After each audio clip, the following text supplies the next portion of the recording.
759 logements min ye école franco-arabe Kalifa Kassoge ye san kelen baaraw daminɛnen kɔfɛ denbaw y'u ka nisɔndiya yira ɲilansa min ye jardin d'enfant ye ani k'a daminɛ première année ka taa bila min ye 7e année na o tɔgɔsɛbɛn saraw ye 1000 ye kalo sara kɔni o ye 1000 ani 500 ye école franco-arabe Kalifa Kassoge ale dayɛlɛkun ye aw ka denmisɛnw bɛ se ka faamuyali kɛ cogo min na diinɛ ale taabolo la diɲɛ ale kɛcogo la o de la sa école karamɔgɔ mafalenbaw b'u bolo arabukan ale ni tubabukan na min ye kalan kɛcogo ɲuman hukumu kɔnɔna na école franco-arabe Kalifa Kassoge u kɛlen don ka panneau solaire sigi ka jibondow fana sigi yaasa denmisɛnw bɛ se ka baara kɛ cogo min na yaasa k'aw denw tɔgɔ sɛbɛn sa a ye boli joona ka taa min ye yirimajɔ ATT-Bugu 759 logements olu ka suguni fitinin kɛrɛfɛla la ka taa denw tɔgɔ sɛbɛn école franco-arabe Kalifa Kassoge ale kɔnɔna na daw yɛlɛlen don don o don sɔgɔma ni maa min b'a fɛ ka kunnafoni ɲini walima ka se ka taa den tɔgɔ sɛbɛn sa nɛgɛjuru sira minnu bɛ u bolo o ye 91 22 73 50 89 44 38 88 74 02 93 95 walima 64 15 69 93 école franco-arabe Kalifa Kassoge ale ka laɲini aw ka denmisɛnw ka se ka kalan kɛ nanzarakan ani ka se k'u ka diinɛ dɔn ka diɲɛ fana k'o dayɛlɛlen to u ye a y'aw boli joona sabula plasiw olu ka dɔgɔ kosɛbɛ. Complexe scolaire Mamadou Kamara niso kologiriya bi bɔ a supasuma ɲuman na denmisɛn ka kalan ɲuman o bɛ sɔrɔ jardin ani duguma kalanso ɲuman de la. Complexe scolaire Mamadou Kamara b'aw ka denmisɛnw naani k'u ladon mara ni kalan cogoya ɲuman k'u kun yɔrɔ lakananen ani yɔrɔ mun dabalen don a kama. Denmisɛn buruburu ka kalanso jardin d'enfant fo ka taa se duguma kalanso fɔnamatali wa fɛn mun bɛ complexe Mamadou Kamara la mun tɛ fan tɔw la n'aw y'a ka denmisɛn saba tɔgɔ sɛbɛn kalanso in na dɔ bɛ bɔ musaka la aw ye. Tɔgɔ sɛbɛnw daminɛna kabi septembre kalo tile 10 wa tɔgɔ sɛbɛn wari bɛɛ lajɛlen ye fufalaki. Jardin kalo sara ye 2000 primaire ta ye 3000. Complexe scolaire Mamadou Kamara dagalen filɛ Banagabugu cour suprême masurunya la a y'u wele nɛgɛjuru sira fɛ joona 76 59 36 95 walima 66 49 58 01. a ye wuli joona ka suw ma baw waati sera ka ban.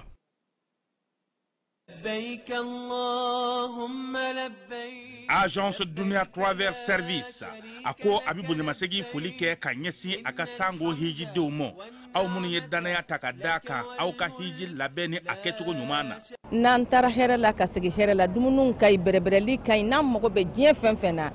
u b'a bɛɛ lajɛlen k'a ɲɛ donc an b'u fo k'u barikada. Directeur min tun b'an nɔfɛ n'o ye Amadu Mayiga ye a jɔra a jɔyɔrɔ la ɲɛmɔgɔya ko fɛn fɛn a jɔra a jɔyɔrɔ la ka nisɔndiya mɔgɔw la ka mɔgɔw bɛrɛbɛrɛ ka koto mɔgɔw t'a la mɔgɔw tɛ min dɔn k'a ɲɛ yira mɔgɔw la an y'o baara de sɔrɔ duniya la. Kumu kelen kɔnɔ a ko ka aw bɛɛ lajɛlen ladɔnniya silamɛ minnu bɛ Mali kɔnɔ ani minnu sigiyɔrɔ bɛnnen don diɲɛ jamana wɛrɛw ma k'a fɔ san wɛrɛ o hiji ni o umura o baaraw labɛnw daminɛna ka ban.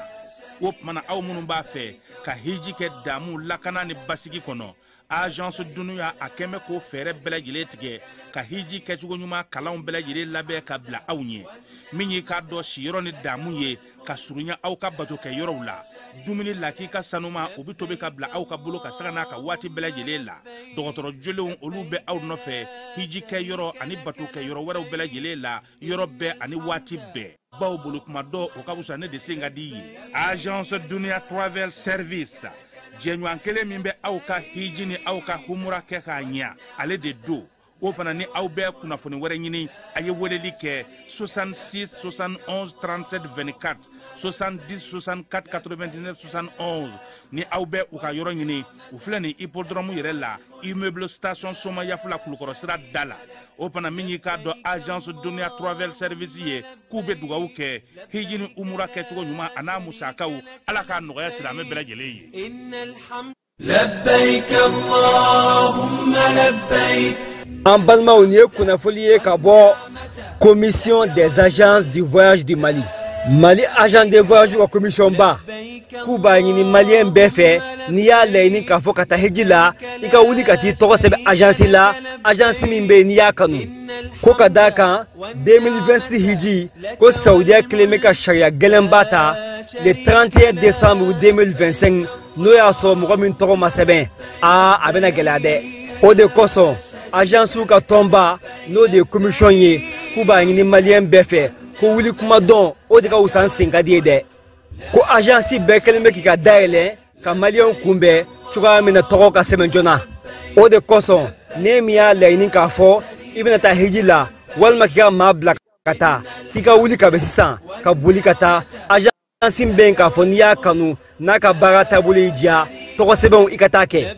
nin tun ye kunnafoli ye an ye kunnafoli min sɔrɔ ka bɔ Mali agent de voyage ka tɔnba la n'an k'a ma k'a fɔ commission ala k'a faamuya ko ɲuman di an ma assalamu alaikum لا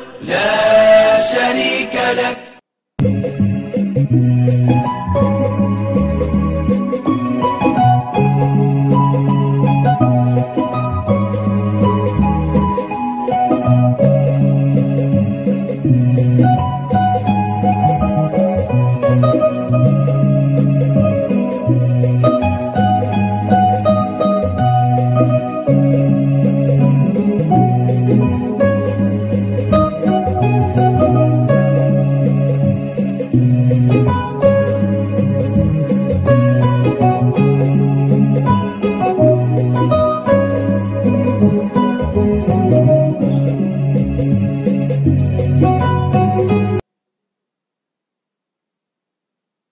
filɛbaw ni an lamɛnbaw aw bɛɛ lajɛlen aw ni sɔgɔma minnu bɛ Mali kɔnɔ Mali kɔ kan diɲɛ fantan ani naani bɛɛ lajɛlen an b'a fɔ bɛɛ ma sa ko aw ni ɲankuma bi ye juma ye septembre kalo ale tile 26 kɛba ni ye o fana bannen ye wa a ja ko bɛ ka teliya dɛ an bɛ san 2025 an bɛ o la bi nɛgɛ kanɲɛ 19 mana se Bamakɔ yan Mali premier ministre ale kan ka kuma ta diɲɛseleke naani soba kɔnɔ kɛba laseli bɛ kɛ jamana 3 tɔgɔ la Mali Burkina ani Niger docteur général de division Ablaye Maïga labɛnw bɛɛ lajɛlen kɛra ISC premier ministre fɛ minnu bɛ yen Mali ni Algérie ko ale tɛ taa jaabili kɛ Mali ka wele la diɲɛseleke naani sariya sunba kɔnɔna na ko ale tɛ taa wa a tɛ taa bi a tɛ taa sini gouvernement ale bɔra ka laseli kɛ o ko kɔnɔna na taji ko gɛlɛya taji dɔ bɛ ka fara sɔngɔ kan yɔrɔ caman na hali Bamakɔ yɛrɛ kɔnɔ yan station sigi caman ye dɔ fara o ka sɔngɔ kan nka Gawokaw fɛ yen taji a bɔra kunun ko Niger ka don taji ko hukumu kɔnɔna na fana Kucala gouverneur ale ye jɛrɛ kɛ kunun ko Kucala taji feerelaw olu bɔra k'u dantigɛ an bɛna o d'aw ma Gawo kelen kɔnɔna na sa maaw bɛ se ka kisi cogo min na dugujukɔrɔ mugu ma o baaraw fana bɛ senna ɲɛfɔli bɛ ka kɛ dugudenw ye o la kalanta a labɛnw bɛ senna nka ko kɛlen tɛ i n'a fɔ san tɔw ta bɛ kɛ cogo min na Kulukorokaw fɛ denmisɛnnin minnu bɛ yen ni se t'olu somaw ye kalanminɛn dira olu ma jɛkulu dɔw fɛ Kajolo ko min ye sanji ye a ma hakɛ kɔrɔ sɔrɔ n'a fɔ salongo ji ye hakɛ min jiginna Kajolokaw fɛ yen an na an da don o la defileba in kɛba an bɛ taa Sagabari ka taa Kidal an ma SNC maaw n'o ye Bubu Jalo ninnu ye olu fana ye baara min kɛ polisilakaw kɛba Kayikaw fɛ yen u ye ta kari fara la dɛ Tapa n'a ka maaw u y'u bolola maa 8 kan Seko ani Dongo Sorasiw tɔgɔla Jaw olu bɛ ka bɔ nin waati na musée national la conservatoire maaw olu fana ye baara kɛ baara min bɛ tali kɛ filenba la ka filen belebeleba dilan n'o ye Maneme Lomolama ye kɛba nka a tɛ dafiri o baaraw olu kɛra conservatoire maaw fɛ Mamu Dafe ale tun b'o kɛnɛ kan ani biennale ɲɛbila baaraw u y'o fana kimɛli fana kɛ ministreso kɔnɔna na nin ye an donkan ye bi sɔgɔma Keba Jalo a tiɲɛ yɛrɛ la i kun kan ka taa Imura la bi n bɛna fɔ hiji tagala ninnu ye k'u hakili to i la sinon i bilama n'i ye dugawu kɛ maa min ye bi a ti bin han kuma tɛ fila fɔlɔ ye ala k'a ɲɛ ka d'a ma n hakili la Jakitelakaw ani balakaw tulo b'an na u bɛ de u tɛna dugawu minɛ i fɛ bi i Jalo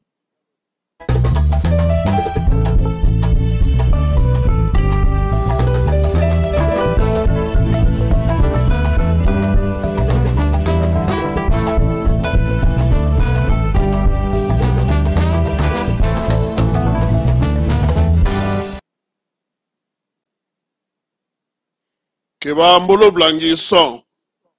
o ti maa ɲumanya tamasere ye dɛ maaw bena maa dɛmɛ k'a sɔrɔ i yɛrɛ ye dɔ k'i yɛrɛ ye de keba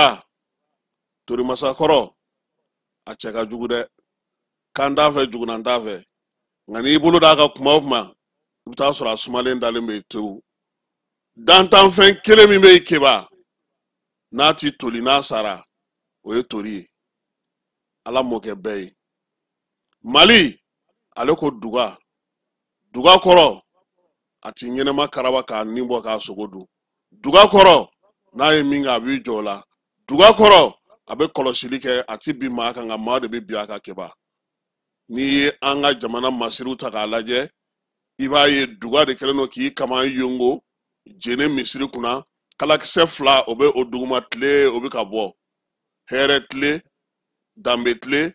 yɛrɛdɔn tile fasoɲɔgɔnya tile ka ɲɛsin fasojɔlaw ma o tile keba ni waati in na min ye mali jamana ye anw ni alizeri ka sɔ ti ka se ka fin da kelen kɔnɔ a sɔrɔla mun fɛ alizeri delilen don min na kɔrɔlen mali de ko sisan sa asimi tile in na k'ale ti don o da fɛ tuguni ale ti jɛ ni o ye keba tiɲɛ ka dɔgɔ diɲɛ kɔnɔ bi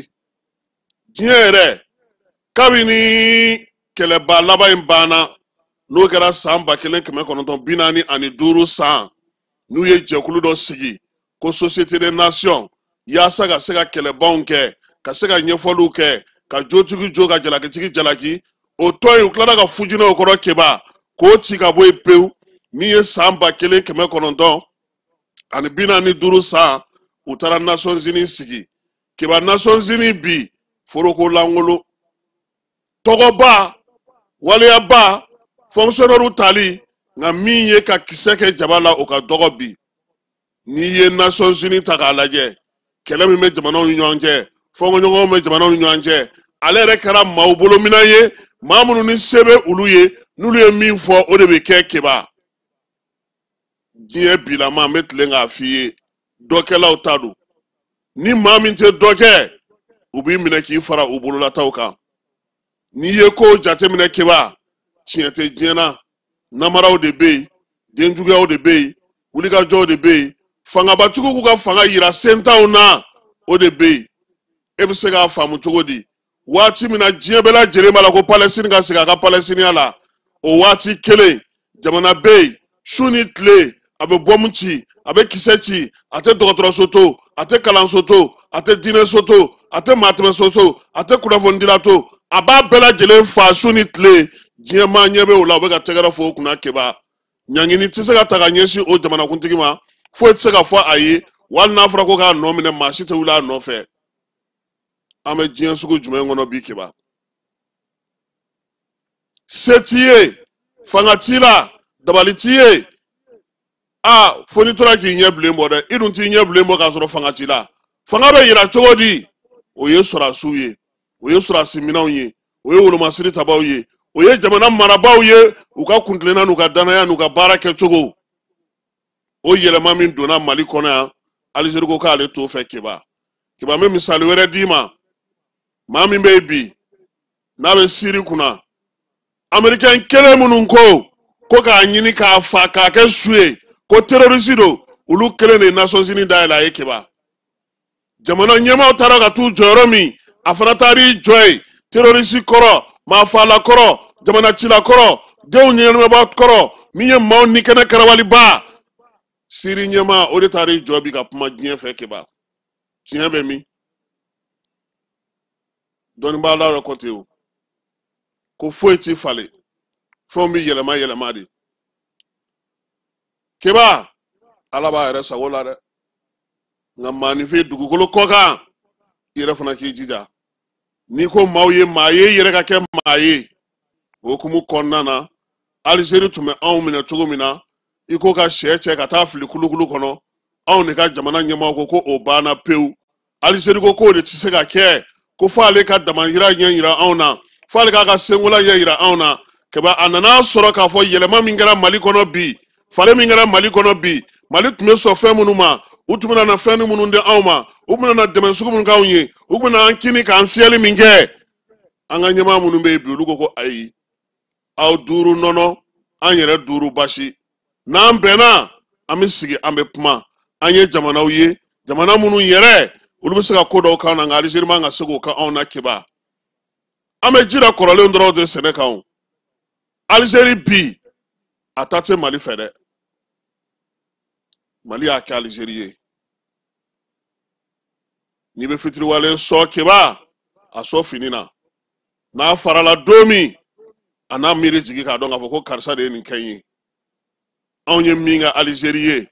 Moribo tile wulikajɔ cɛsiri gawokaw an ka sɔrɔdasiw an ka musakaw an ka tɛnburu an ka impôt an ka nafolo an seko an dɔnko an bɛ se fɛn o fɛn na u ka se k'u ka yɛrɛma wɛrɛ sɔrɔ san 2000 san 1962 a sababu bɔra Mali la keba o bɛ kɛ don min o Alizeri o kelen o maaw de bɛ yen bi sabula sɔrɔdasiw de bɛ Alizeri kunna keba Alizeri ye sɔrɔdasi fanga de ye hali ni maaw t'o kalama Alizeri ye sɔrɔdasi fanga de ye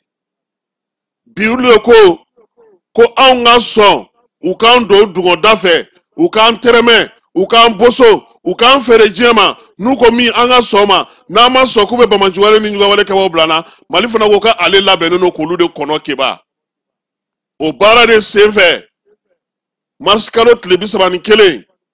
anw ka pankuru n'o ye drone ye o de ye bamajuwale ni ɲumanwale kɛbaa mafalenbaw ye lajɛla anw ka jamana kɔnɔ ka wuli u nɔfɛ k'u bɛ taa u gosi anw ka o drone de gosira ko Alizeri kana ni daluya ye a ma sɔn tile 3 waleya kɔfɛ Mali ye sɛbɛn bila Alizeri ma état major conseil bɛ n'o ye Tamarasɛti n'an bɛ baara kɛ o kɔnɔna na k'u kana n'u ka daluyaw ye u ma sɔn keba k'a da file la k'a da daba la komi aw ko k'anw y'anw ka pankuru dasi aw ka dugukolo kan a ye nana mɔɲɔmɔɲɔw ye dɛ a ye nana a y'a gosi yɔrɔ min a ye fɛn minnu kɛ a ye na n'u ye Mali bɔra o de kɔfɛ ka kibaruya di k'a fɔ bɛɛ ɲɛna anw ka pankuru gosira nin waati a gosira an ka dugukolo kan nin kɛnɛ in na a kɛra nin waati in na wa pankuru min gosira a mɔɲɔmɔɲɔ bɛ anw bolo keba pankuru sanna maa minnu fɛ n'o ye turikikaw ye u y'u ka maa mafalenw bila ka na pankuru in lajɛ k'a sɛgɛsɛgɛ fɛn min y'a gosi k'o dɔn k'o daluya ta k'o di Mali ma sala Mali y'a sa olu de fɛ o bɛɛ kɔfɛ Alizeri tora lɛrɛgutigɛ la a ma sɔn Mali y'a ye k'a fɔ ta tɛ ka minɛ si tɛ ka bɔ nin kalo in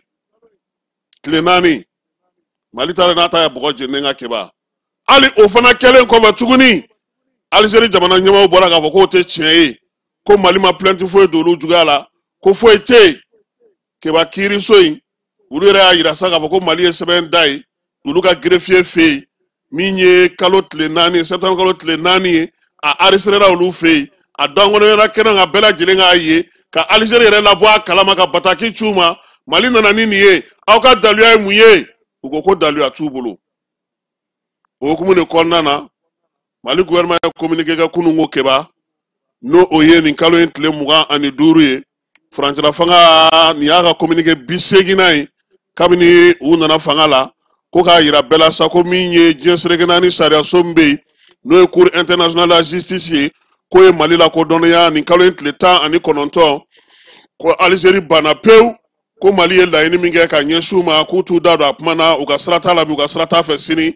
o la sa Mali pankuru min n'o gosira n'o tun bɛ baara la Mali dugukolo kan daluya min bɛ yen ko Alizeri ka na n'o ye a ma sɔn gouvernement de transition ko sa ko sɛbɛn in dilen ale ma nin kalo in tile 19 keba sariyatigiw welela an ka sengolaw welela an ka jamana mafalenbaw bɛɛ lajɛlen welela ko sɛbɛn filɛ nin ye a y'a jateminɛ yanni an ka bɔ k'an dala k'a fɔ maaw ye o de la sa o fɛsɛfɛsɛlen kɔfɛ keba a yira k'a fɔ min ye Alizeri jamana ye ale ma se ka daluya foyi di wele kɛra a ma ka sɛbɛn ci a ma k'a yira sa k'a fɔ ko min ye Mali drone dɔ ye ko binna Mali dugukolo kan mars kalo tile 31 k'a dugu jɛ avril kalo tile 1 la san 2025 Alizeri nani daluyaw ye min b'a yira k'a fɔ ko pankuru min n'i y'a gosi i ka wolomasiri tabaw fɛ k'i kana k'a ɲɛfɔ CJ n'o ye cour international de la justice ye ale bɛ baara kɛ ni sariya minnu ye keba n y'a f'i ɲɛna yan n ko sariyasu 2 o de bɛ yen an b'a fɔ o ma ko CPI maafa jugu ni kɛnɛ karabali ka ko kɛ ko minnu bɛ yen n'u bɛ maanifinya yɛrɛ ciya la tunu pewu olu bɛ o de kiiri kɛ nka sɔrɔdasi t'u bolo kɛba ni ko kɛra i ka jamana na e de b'a maa minɛ ka taa di u ma n'o tɛ a se tɛ olu ye siji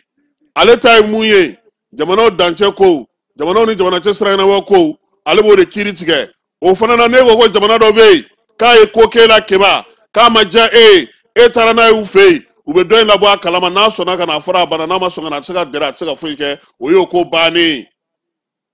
ne m'a fɛ yen ɲɛna yan n ko n y'a mɛn ko procureur n ko garde don wa n y'a mɛn tribunali fangatigiw de bɛ yen kɛba marafatigiw de bɛ yen n'o tɛ n'a danna an kelen n'u kelen ma n'u y'u sigi ka maa wele maa si tɛ t'u jaabi a nɔgɔso ye mun ye ni i se nana ni sɛbɛn yan n'i ma na jɔn min n'i nɔfɛ finitigiw tɛ de finitigi tɛ CPI bolo a tɛ CJ bolo u sigilen don Hollandais fɛ yen a kuru fila bɛ CJ bɛ diɲɛ seleke naani ta don wa tɔn in yɛrɛ fana bɛɛ t'a kɔnɔ diɲɛ bɛɛ t'a kɔnɔ diɲɛ jamanabaw caman bɛ olu ka sira tɛ ninnu fɛ yɛrɛ nka ko n'a kɛcogo don minnu fana ye mara k'an fɛ o fana ye hakilina dɔ de sɔrɔ k'a fɔ an ka don a la pour que an kana kɛ den kɛrɛfɛ an kana kɛ jamana ye jamana min b'a kelen na o hukumu kɔnɔna na Mali ye wele kɛ k'a bila ka taa ka sɛbɛn don k'u kana jaabi Alizeri ko foyi k'a ti taa yɔrɔ si a ti daluya di a ti foyi di a nɔ minɛnen don ko min na a t'a dɔn a t'a kalama a ka da foyi tɛ a la CJ k'o la sa ko Mali aw ka sɛbɛn filɛ nin ye anw se ye nin ne fanga t'anw na se t'anw ye anw tɛ se ka Alizeri gɔndɛrɛ ka aw sagona da aw ma o la Mali gouvernement ko sa k'olu kɛlen ka o sɔrɔ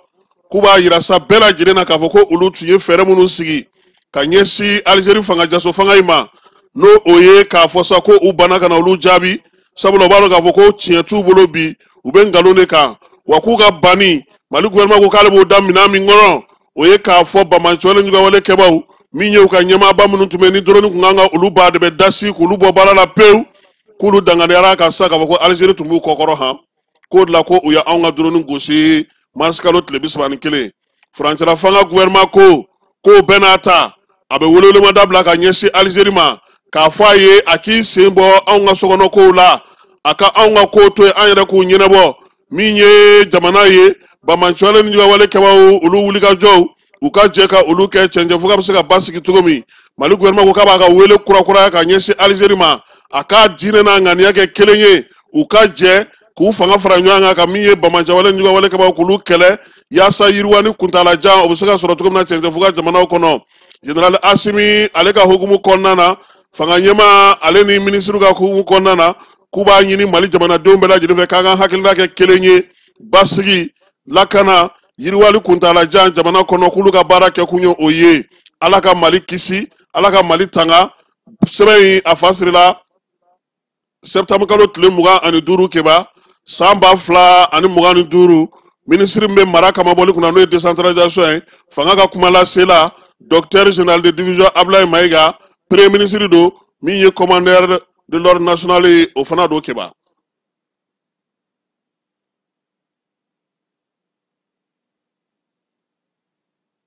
dugutigi ni wari dafara e passe d'a kan ka sira di ne ma Sunkalo e kungolo ate dugu wari ko o diba fo dugu an dugu ɗum warata de o koni kuma tala sa e ka sama mone to yi i yɛrɛ ta sita sidi ka numéro filɛ nin wari ci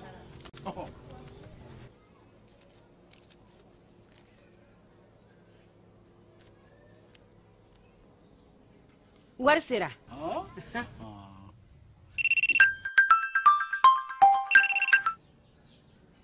allo i ye wari sɔrɔ o ɲɛna tiɲɛ yɛrɛ la ko ni sama bɛ maa min ɲɛ ko n komi t'i gosi ngonga sama mɔnɛ i yɛrɛ ta a sɔngɔ ka nɔgɔ ni Mali wari ci sira bɛɛ ye dépôt ye fu ye wari bɛ ci fu ni application ye wa bɔsara ye musaka fitinin ye sama mɔnɛ ji ni courant bɛ sara n'a ye crédit bɛ ta n'a ye sanni feere bɛ kɛ n'a ye sama mɔnɛ nin y'anw maliyɛnw ta ye a y'a si filɛ kalon bɔnda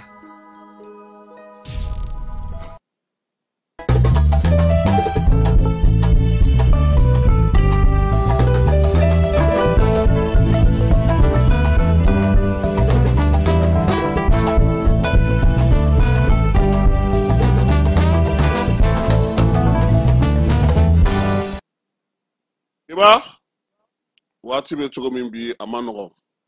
an bɛ dugawu kɛ min ye kalanta in hukumu kɔnɔna na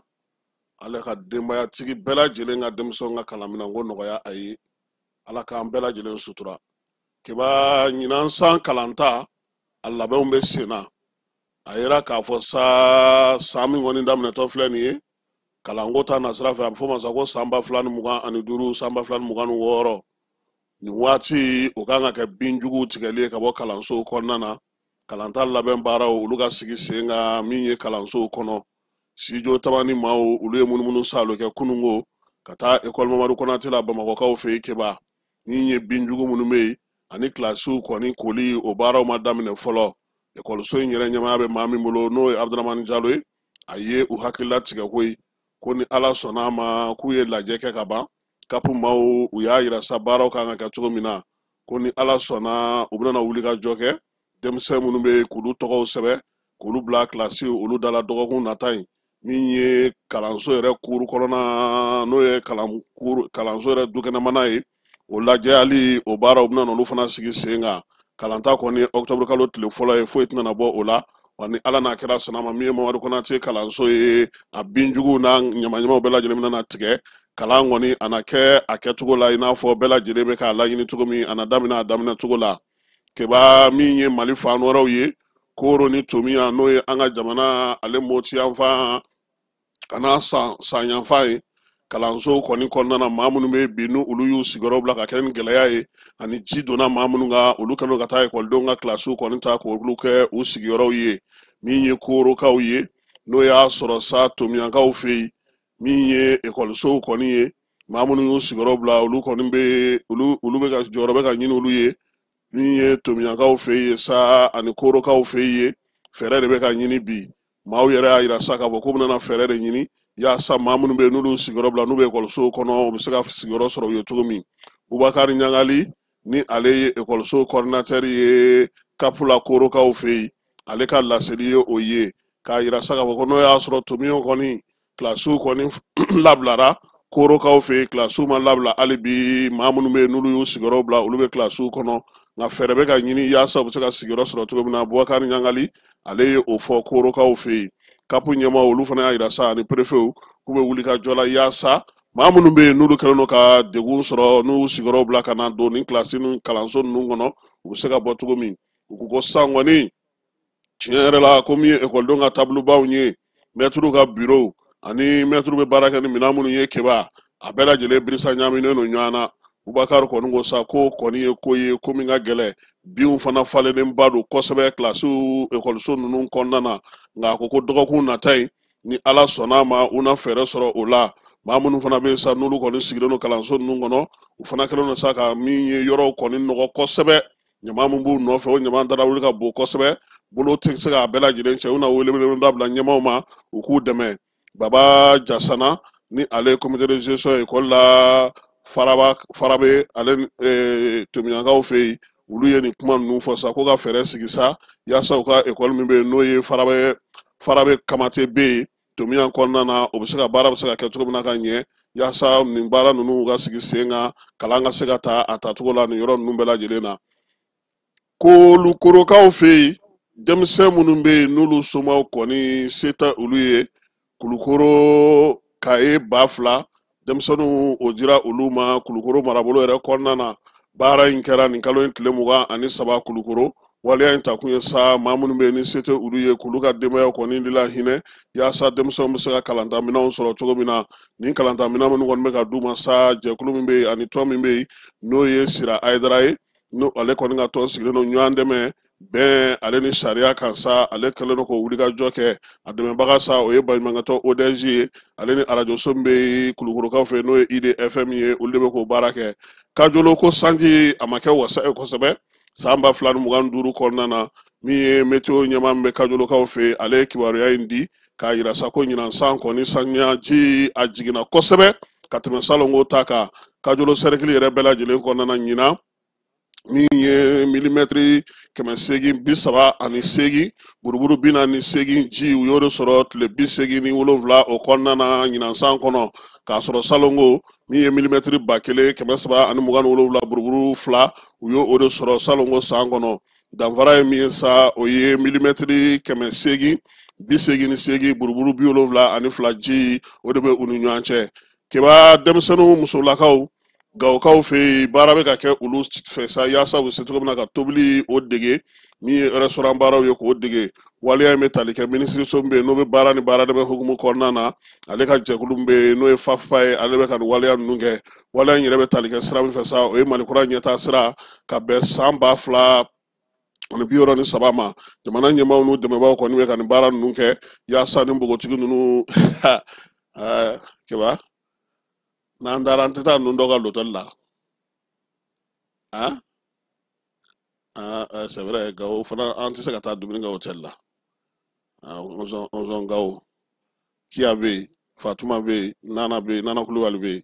Sidi fana bɛ yen Anji de bɛ n'an dara hôtel la u b'an bɔ télé la dɛ o tɛ sisan an bɛna wolomasiri tabaw ka kɛnɛ ka keba baro kɛlɛtigi ko k'a da bɛɛ lajɛlen tulo kan min ye wolomasiri tabaw ye olu ka wulikajɔ senfɛ buguninkaw fɛ gosili belebeleba 3 u y'o kɛ kungo dɔw kɔnɔna na Sankadugu o kungo kɔnɔna na o ka t'o kɔrɔyan fan fɛ Buguni mara la u ye gosili kɛ min ye kungo kɔnɔna min fana bɛ yen n'o ye Kekoro ye o fana bɛ Buguni ale ni Worodugu cɛ u ye gosili kɛ fana kungo sabanan min bɛ yen sa n'u ye gosili k'o kɔnɔna na a bɛ fɔ kungo ma sa ko Jalakɔrɔ ale kɔni bɛ Garalo o masuruna na ka taa Garalo ale ni Buguni fanfɛla la nin yɔrɔ ninnu bɛɛ lajɛlen ko Bamancɔlen ka walekɛbaw k'u kun dagalen do ye u tun bɛ degun ta ka ɲɛsin jamanadenw ma armée kɔni ye a yɔrɔ bɛɛ lajɛlen filenkolon ci k'a dakolon ci baro kɛlɛtigi ko sa k'a bɛ wolomasiri tabaw fo wulikajɔ ale ni baara ale kɛcogo ɲuman na keba Gawukaw fɛ yen min ye taji ye ale donna a yira sa k'a fɔ ko taji kɔni bɔra Nizɛrikaw fɛ yen jamana lakana maaw n'u bolominɛw na kɔlɔsili la ka ɲɛsin an ka jamana finitigiw ka dagasigi yɔrɔ fɔlɔ ma n'o ye première région militaire ye kabini waati jan olu kɔni kɛlen don ka nin baara in sigi sen kan citerne ka t'u dɛndɛn ka bɔ n'u ye Nizɛrikaw fɛ yen ka na Gawo dugu kɔnɔna na taji yɛrɛ a taara kunbɛn Zen Labɛnzanga n'o ye Mali ni Nizɛri dancɛ ye k'a dɛndɛn ka na n'a ye fo Gawo kɔnɔna na balow fana bɛ a la ale ni minɛn wɛrɛw dugudenw mago bɛ fɛn minnu na o bɛɛ lajɛlen de nana min ye wulikajɔ in ye sa ale kɔni sigira sen kan sa ko do ale ni IRERI maaw fɛ escorte ale kɔni nana sa nin kalo in tile 25 convoi in kɔnɔna na sa keba taji ta mobili n'o ye citerne ye o 30 tun bɛ a la o bɛɛ lajɛlen bɔra Labɛnzanga o bɛna fara min kan sa o fana ye 30 ye o bɛ citerne taji kɛ 60 ye Gawo ale kɔnɔna na dɔgɔkun kelen Gawo bɛ ka o de sɔrɔ commandant zone n'o ye Samasa ye a ko nin baara in kɛ kun ye sa min ye taji kɔni ye a kana dɛsɛ Gawo n'a marabolo si la ka taa se Kidali ni Menaka ninnu bɛɛ lajɛlen kɔnɔna ma sɔngɔ yɛlɛ foyi o kana ɲɛ sɔrɔ i n'a fɔ an ɲɛ bɛ min na bi a y'a yira sa ko baara kɔni kɛra ka ɲɛ citerne ɲuman bɔra cogo min na Labɛnzanga u bɛɛ lajɛlen ɲuman sera ka don Gawo ale kɔnɔna na basigi ni lafiya o hukumu kɔnɔna na keba n y'a f'i ɲɛna cogo min na sa dugujukɔrɔmugu Gawukaw bɛ se ka kisi o ma cogo min o kalan fana bɛ sen na Gawukaw fɛ yen sa u ye sifinnaka dɔw wele nin kalo in tile 24 ka kalanko kunna kalan bɛ tali kɛ u yɛrɛ bɛ se k'u yɛrɛ kisi cogo min na dugujukɔrɔmugu ma sabula u bɛ don yen kosɛbɛ min ye école fondamentale bɛ Bulugujɛkaw fɛ yen baara in ale kɛra yen a kɛ kun ye sa denmisɛnw k'u hakili t'u yɛrɛ la sabula dugujukɔrɔmugu denmisɛnnin caman fatura o ko senfɛ kinw ani kinw ni ɲɔgɔn cɛ baara in kɔni bɛ sa CICR ale ka yirabulu kɔnɔna na ani jɛkulukɔrɔ minnu tun bɛ yen n'olu tun bɛ ka Gawo latanga ni baaraw kɛ olu ka wulikajɔ an'u ka cɛsiriw kɔnɔna na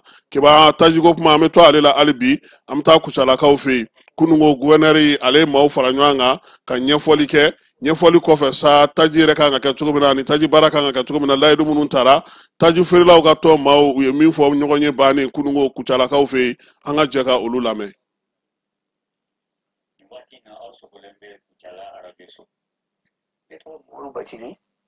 Ne Isason Bacili tigi ne commission prix ani organisation membre ye association de carburant mɔgɔw ka tɔn kɔnɔ gouverneur y'an wele sɔgɔma in na ka na ko min bɛ ka kɛ dugu kɔnɔ ni essence bɛ ka feere date prix min yɛrɛ la ne bɛ se ka fɔ ko pénurie tɛ dugu yɛrɛ kɔnɔ mɔgɔ dɔ de ka a ɲini dɔrɔn ka essence ko gɛlɛya ka ko bila réseau kan k'a kɛ i b'a fɔ ko dɔ kɛla ka sɔrɔ ko foyi ma kɛ essence fitini fitini bɛ mɔgɔ minnu bolo o bɛ se ka dugu la marché yanni essence ka na sɔgɔma na an ye kunnafoni sɔrɔ essence nana dɔw la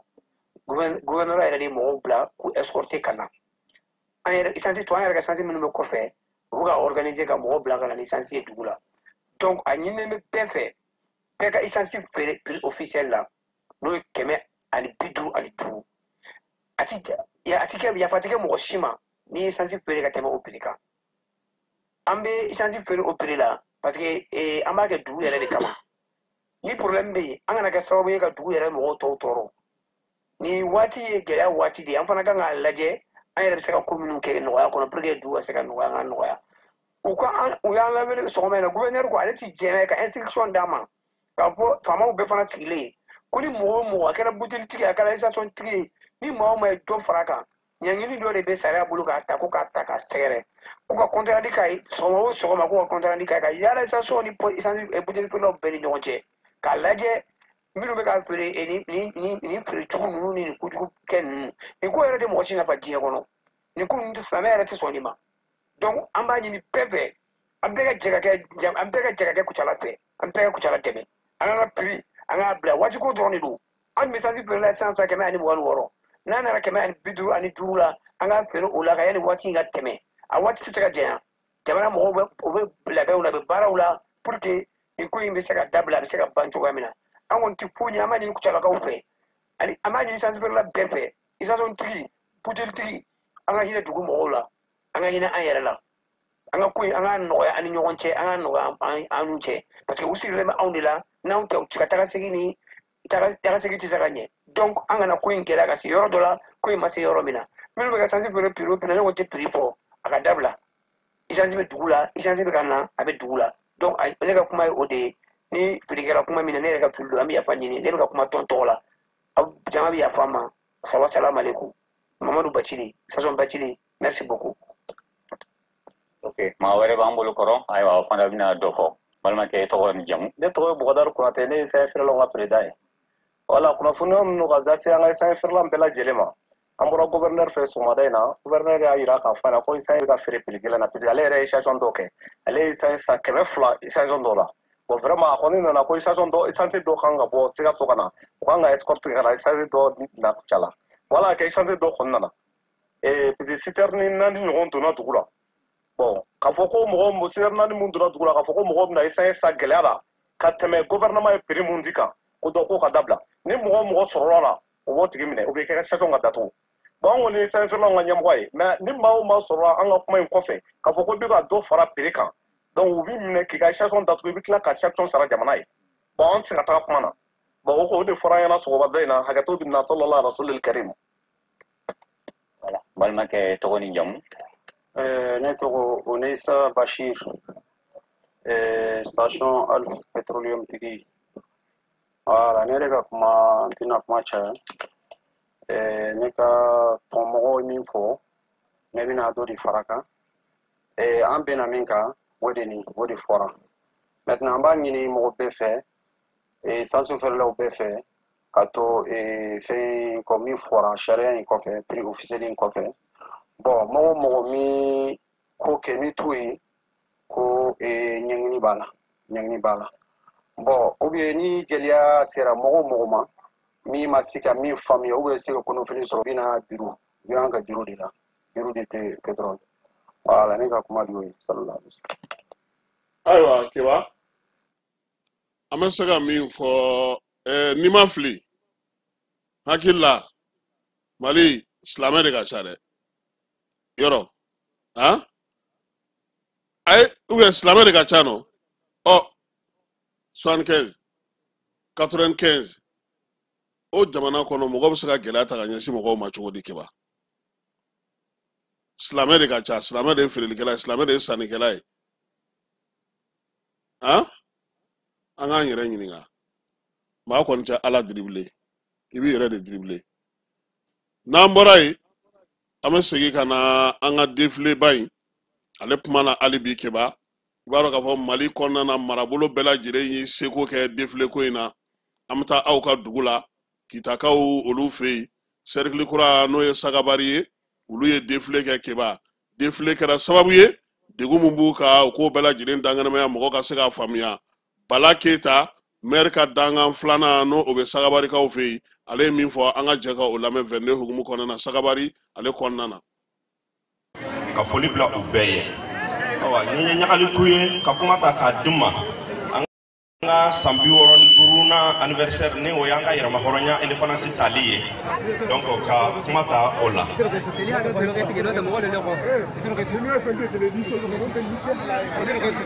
awa an bɛ taasi bila kɛ an ka ɲɛmɔgɔw ye minnu ye i tɛ siri an ka indépendance la ni o tun ye Modibo Keyita n'a nɔfɛmɔgɔw ye ka foli k'u ye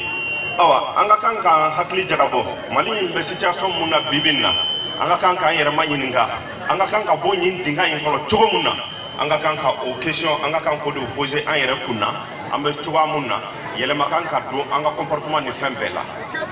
awa donc ni an bɔra nɔ an tun ko ko an ka cercle ye a mako bɛ a den cɛman a n'a den musoman bɛɛ la pour que cercle kura ye a bɛ se ka bɔ siboya la cogo mun na a bɛ se ka kɛ réalité ye cogo mun na awa an ka préfet ni o ye Cissé ye o nali yan ka n'a ka installé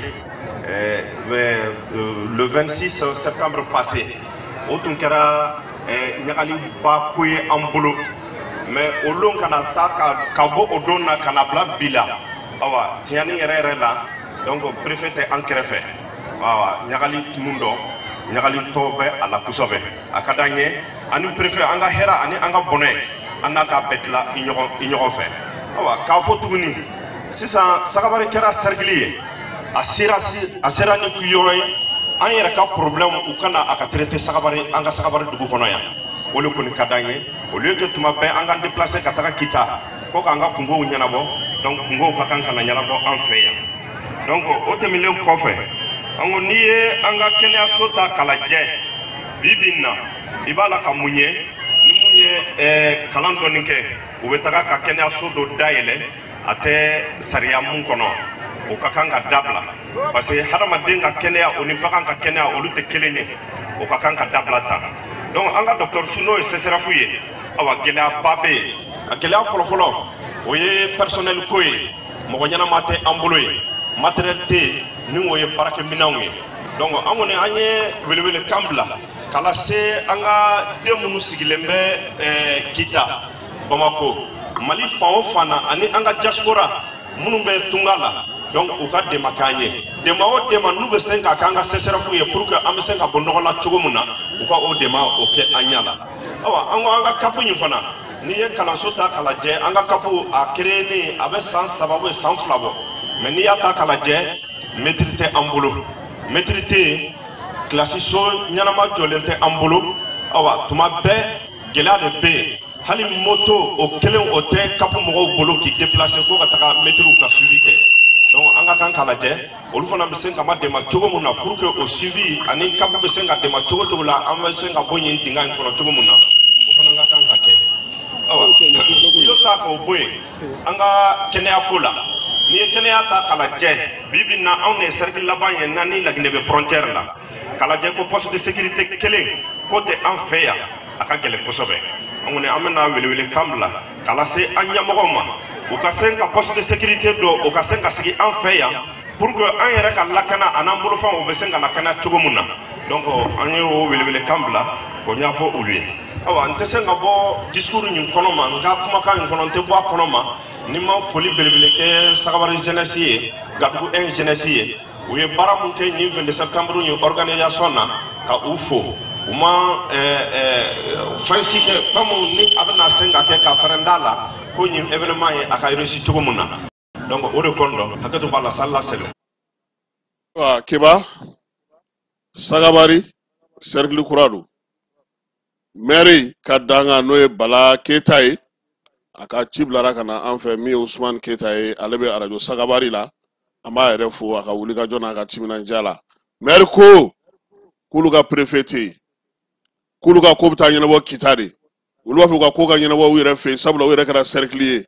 dɔgɔtɔrɔso gɛlɛya bɛ o la ekɔliso moto tɛ olu bolo dugu in yɛrɛ ko ka gɛlɛn kosɛbɛ wa min ye poste de sécurité fana ye o fana t'u bolo Keba 22 ye nin de ye i kungo yɛrɛ dɛ maa si t'a fɔ dɛ i yɛrɛ de b'a lakali sisan n'an bɔra Sagabari an bɛ taa Kidal défilé kɛra yen an ka o ja dɔw lajɛ Apollo ale ka ko hukumu kɔnɔna na an b'a yɛrɛ fana fɔ ORTM kɔnɔna na. Chers invités, nous assistons au passage de la mouvement de la RMZ, dirigé par le sénateur Okazil.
Ayiwa Keba ninnu ye Kidal défilé n b'a fɔ sa ko défilé 2 kɔni ye Kidal gouverneur sɔrɔ Bamakɔ yan n'o ye général de division Elhaji Gamu ye ale ni général Oludu Meidu olu bɛɛ lajɛlen tun bɛ Bamakɔ yan n b'a dɔn k'a fɔ u tun bɛ baara dɔ la défilé min fana o kɛnɛ kan ye an ma SNG ale fana ye défilé kɛ Keba an ka taa ORTM den maaw ye jaa min sɔrɔ o la an k'o fana yira mɔgɔw la.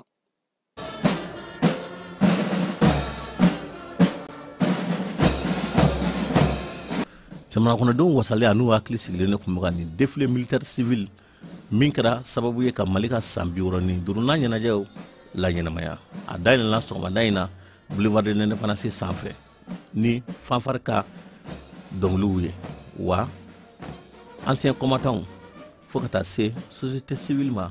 ale ni baarakɛlaw la fasali tɔn ni o ye syndicat ye olu bɛɛ tun bɛ yen ka nin ɲɛnajɛ in la ɲɛnamaya. Ne tun y'a fɔ n'aw ka masala dɔ la kunna sini n ko ni ladegeli la minnu kɛra n'o ɲɔgɔn kɛra bi a bɛ se ka kɛ k'a ɲɔgɔn défilé kabini Mali yɛrɛ indépendance a ɲɔgɔn ma kɛ a dun kɛra o de ye donc vraiment ne bɛ n ka éléments fo Il y a plus de 310 qui ont défilé. Voilà, Anga président d'honneur ni Anga amical bureau Morobé. Vraiment, bel qui investit. Bon, à répétition, beleba nan nekera. Quand l'État, faut les mouana. Vraiment, Anga Morobola. Et je veux dire que Anga Debsenou, il est défilé tani soba, oui, à Ken Dusoué. Sur ce boulevard, Chaman Temena, école militaire, Kanasé, Poulsou, protection civile, gendarmerie, armée de l'air, armée de terre, service social des armées, Katassé, génie militaire, Aleni, Ouka, Tchèdin, Krenkrené Moumé, Nabefuma, pour force spéciale ou Loubetoume, Baraina, Wa, Deflekera, Nisoja, Ani Lawasaye, Barça, Mobliou, Blendou, Mimita, Yorobela, Katassé, Kelekemina, Werauma, Loubetoume, Kenenka, avion, Lou Temena, ni anga jamana nyamaw yere au flé. Fama kelenga ni décision ta ne de kera commission d'organisation nyamago e défilé nina. Donc bibi na ni malon kontana et ne be foli di nga sous commission mo fait faralanka anga se ga ni défilé ba organisé. Parce que défilé là-bas mon kera ni kenenka c'était en 1988. Donc on y biche no bara drama ko mo sewara donc on se ga foi fo akli kwemi ana ngana kwemi ka di Mali population ma an sera ka en second na dongo de ira bibina. Donc je remercie mais bef nga commission mo be ni défilé min kelen flé nek nga sambi wor ni duruna ñene jaw lawol ñene maya akara ko wasalim bay wa ayira la ka fo Mali ami domine ko bi an la beneno keleke minon chamana wa niye inkura dile anga armema akeba seko ani dongo tigilamaw fana matuko umusangare vende ale soro Paris bi somare na kanga ta Johannesburg ka fi festival ba mimbe sa no ye festival standard jazz bike joyce akanga to kenaga keba na yana ga tai vende défilé ba ingelenga ba afana sumusigi aga salon no Paris anga olaje Samanage muga bi kiye denima wolo le wolo na mina tate tunu namba demba nyuma sura ko mrama feila molu sabali du te dunya de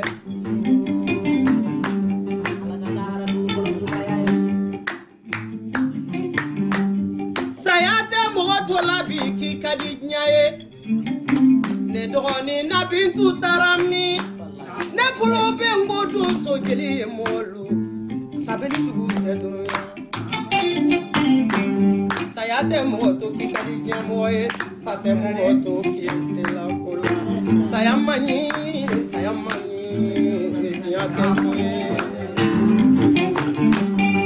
dolo mungano ay masama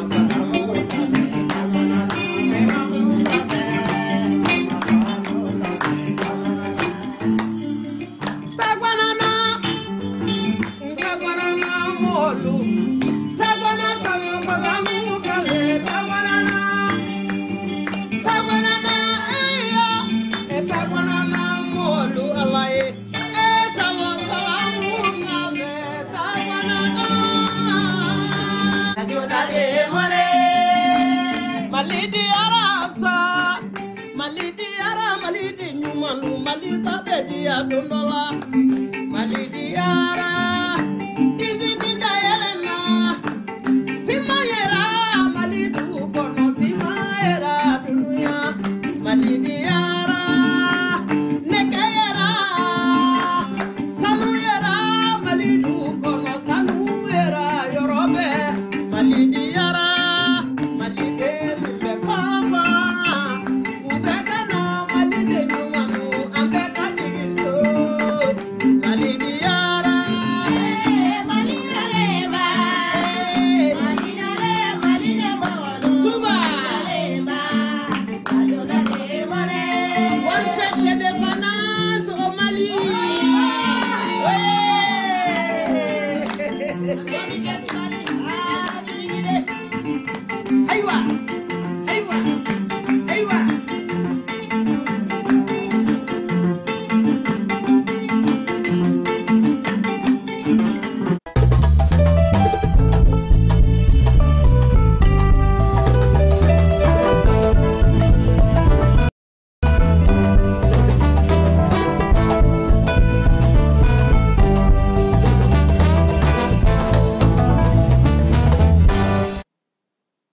ayiwa kiba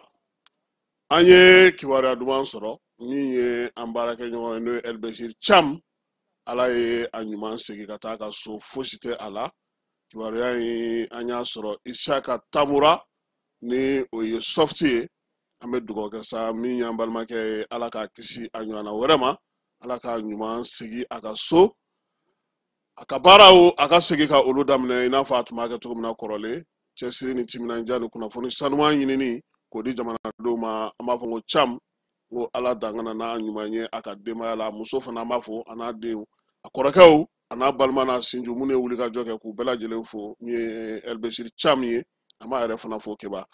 Mali ka san 65 ɲɛnamali kɔnɔna na sa minisiri min bɛ seko ni dɔnko kunna ale ye jabɔ kɛ kunu jabɔ min bɛ tali kɛ ka taa sibila kɛ ka ɲɛsin wolomasiri tabaw ma musée ale kɔnɔna na Mamu Dafe ale tun bɛ ko in kɛnɛ kan min ye Alhamdu Agi Iliyɛni ye ale fana tun bɛ n'o y'an ka minisiri ye min bɛ kunnafonidi ko kunna mara kamabɔli o baara hukumu kɔnɔna na sa nin ko in sigira sen kan a denfajala o kun dira maa min ma sa o ye général de corps d'armée Sadio Kamara ye wolomasiri tabaw ka minisiri jaa minnu bɛ yen sa a bɛ tali kɛ armée ka cɛsiri n'a ka timinandiya la kiralikɛlaw Tensa Waten Agel Ok ka taa se wolomasiri tabaw ka koba minnu fana kɛra an ka dugumisɛnw ni dugubaw kɔnɔna na k'olu jaw bɛɛ lajɛlen yira maaw la maaw bɛ se ka armée kunu a n'a bi dɔn cogo min baara kɛcogo ye o ye sabula ɲinan san général d'armée Asimi ale ko sa ko seko ni dɔnko san do cogo min seko ni dɔnko ale bɛ taa taabolo bɛɛ lajɛlen fɛ bɛn ni kelenya cɛfɔ ni kan mɛn malidenw bɛ se k'u yɛrɛ dɔn cogo min na k'u ka kɔnɔ kɔrɔlenw dɔn ka na se bi ma baara in hukumu laɲini kɛra o kɔnɔna na minisiri Mamu Dafe fɛ o de la sa jaa ninnu bɛna na to yen kiba fo dɔgɔkun 2 bɛɛ lajɛlen bɛ se ka taa lajɛ don o don musée la armée kunu ka na bila bi la o jaw olu de kurumokarili kɛra kunu minisiri Mamu Dafe kunu ko fana kalanso min sigilen no seko ni dɔnko kunna n'an b'a fɔ ma ko conservateur Balafasege olu kun ka san laban kalan ɲɛba baaraw kun bɛ yen waleya in sa a ɲɛmaa tun bɛ minisiri Mamu Dafe yɛrɛ bolo ka taa se Usman Isufi Mayiga ma n'o y'an ka premier ministre kɔrɔ ale tun bɛ kɛnɛ kan Agibu Damele n'an b'a wele ko junior jamanakuntigi ale ka kankɔrɔsigi don CNT maaw caman olu tun bɛ ko in kɛnɛ kan min ye conservateur denmisɛnninw ye sa ko min ye mara ye o ka se ka kɛ ni hakilina ye fasoden ɲumanya waleyaw la seko ni dɔnko a n'an ka taabolo ka se k'olu don ba la denmisɛnnin minnu bɛ sa n'olu kun ka kalankuncɛ kalan sɛbɛn kun bɛ kan ka d'u ma n'o ye soutenance ye o ye tali kɛ nin waleya in de la baaraw kɔni kɛra ka ɲɛ ɲɛgɛnw b'a la dɔnkiliw b'a la dɔnw b'a la min ye yirimani dilaw ye filen belebele min filɛ n'u bolo keba ko nin y'an ka faso jamana ye a bɛ lenbolama nka a tɛ dafiri fiyewu caciri u y'o fana bɔ nka min ye denmisɛnw ye fana u ye dɔnkili fana da Mali jamana ale bɛ se ka basigi cogo min na ka se ka baaraw kɛ Mamu Dafe a ye kalanso in ɲɛmaaw fo wulikajɔ ni cɛsiri la u ye nin miiriya min sɔrɔ kuma tɛ ɲinan san ye ale hukumu kɔnɔna na ko k'u fo sabula Maliden kura daminɛli Maliden kura miiriyaw o bɛ daminɛ kalanso de kɔnɔ k'a don denmisɛnninw kunkolo la premier ministre kɔrɔ Usman Isufi Mayiga ale fana y'u fo nin miiriya ɲuman in na jamana ɲɛmaaw n'u yɛrɛ ka kalanso ɲɛmaa n'o ye professeur Kamara Kaye a ko nin waleya min filɛ nin ye o ye k'a jira denmisɛnw na olu de sini maakɔrɔw ye jamana in bɛna taa maakɔrɔw bɛ taa k'a to olu de bolo u k'u cɛ siri u ka ɲɔgɔn minɛ u k'a dɔn k'a fɔ ko Mali bɔra yɔrɔ min Mali bɛ taa yɔrɔ min na yaasa an ka seko ni an ka danbew an kana ɲinɛ olu kɔ an ka baarabolo la minisiri Mamu Dafe kunun ko tuguni keba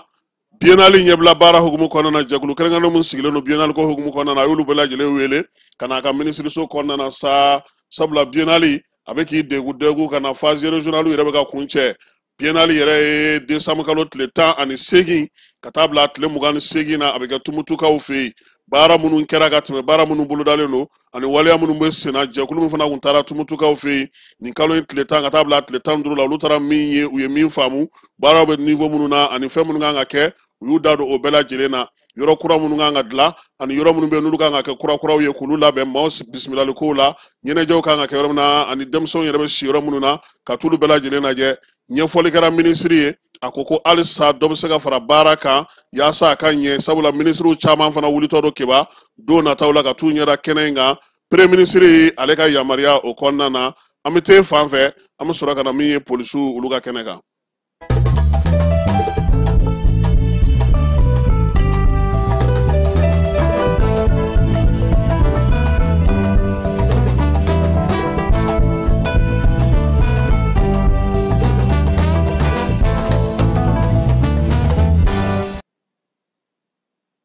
Keba an bɛ taa Kayikaw fɛ yen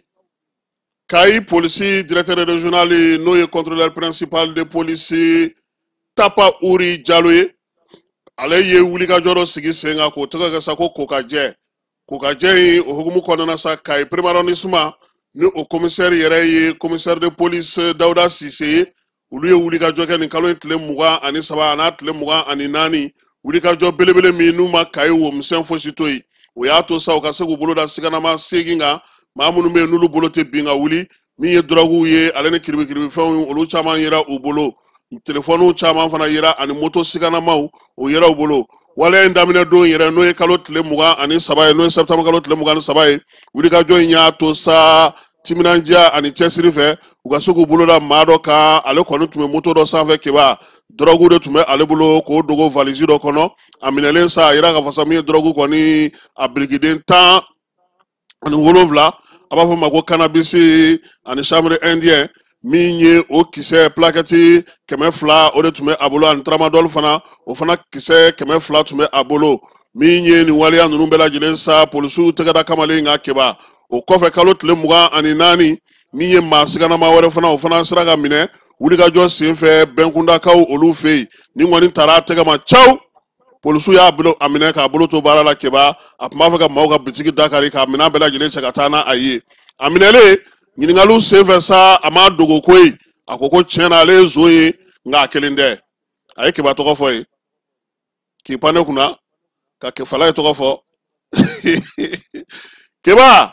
sɛgɛsɛgɛli senfɛ a ko n'ale ye suyɛni kɛ tan ale bɛ taa di maa de ma o fana b'a feere k'u taa olu fana nɔfɛ maa 5 ɲɔgɔn na bololaminɛn dɔ taara ye olu bolo o bololaminɛnw na Jakarta bi a la téléphone portable bi bɔgɔden ani drogue kisɛ caman baden maa 8 minnu welela sa olu bugunatigɛ tɔgɔw Seka ale ye san 28 ye KS ye san 20 ye MS o ye san 24 ye AS ye san 28 ye BD ye san 29 min ye SC san 21 BT san 21 IN o ye san 29 ye nin siganama fɛn fɛn minɛna kɛba Tapa Uri Jalo a ko ka taa n'o ye kiiritigɛlaw fɛ yen olu bɛ se k'u minɛ nka olu se k'u kiiri o ye sariya a n'a ka baaraw kɛcogo ye maa bɛ fana ko fana k'u sɛmɛ nin ko in na n'o ye ninnu dɛmɛ olu bɛɛ lajɛlen cɛla ka taa di polisilakaw ma min ye nin baara in ye sa n'o kɛra ka ɲɛ kosɛbɛ o bɛ bɔ yamaruya ɲuman bɛ bɔ maa min yɔrɔ sa o ye contrôleur régional de police Yusu Kone polisi directeur ba ale fana ka tilennaw bɛɛ lajɛlen bɛ tali kɛ ministre Dawudu o ka laɲiniw la basigi ni lafiya bɛ se ka kɛ cogo min Kɔnpol ko k'a fo k'a waleɲuman dɔn a n'a ka cɛdenw u ka baara kɛcogo ɲuman na k'a ɲini dugudenw fɛ sa n'u ye sigana fɛn fɛn ye u k'a da yira wolomasiri tabaw la n'u ye sigana fɛn fɛn ye u ka wuli ka se u ma min ye kokajɛ ye ni Tapa kɛlen don k'o bila sen kan bi Kayi kɔnɔna na kɛba k'a kɛ kun ye sa bingalikɛla maa minnu bolo tɛ bin ka wuli minnu ko k'u tɛ tɛnɛ ye walifɛnw ye bitigi dakarilaw k'u k'a dɔn k'a fɔ ko Tapa bɛ yen dɛ a n'a ka kokajɛ polisiso minnu bɛ Kayi kɔnɔna na a kɛlen don k'u bɛɛ lajɛlen bila baara la su ani tile yaasa maaw bɛ se ka lafiya cogo min na yiriwali ni bɛn ni kelenya bɛ se ka sinsin cogo min nin bɛ dan sigi sɔgɔmada in na kibaruyaw la kibaruya min dira ma Kɛba Jalo fɛ ani ne yɛrɛ an bɛ dugawu kɛ sa ko Ala ka tile hɛrɛ cɛ Ala ka sɔrɔ ɲuman kan ye bi jumadonyaba in Ala ka bato bɛɛ lajɛlen minɛ nka aw kana ɲinɛ nɛgɛ kanɲɛ 19 premier ministre n'o ye docteur général de division Ablaye Mayiga ye Kɛba a ka laseli a bɛna tɛmɛ Jani fana sanfɛ directement don n'u tilar'o la tuma min nɛgɛ kanɲɛ 21 an n'a a fa siri k'a bɛɛ lajɛlen ɲɛfɔ mɔgɔw ɲɛna bamanankan na tubabukan mana tɛmɛ tuma min na a k'an bɛn waati wɛrɛ.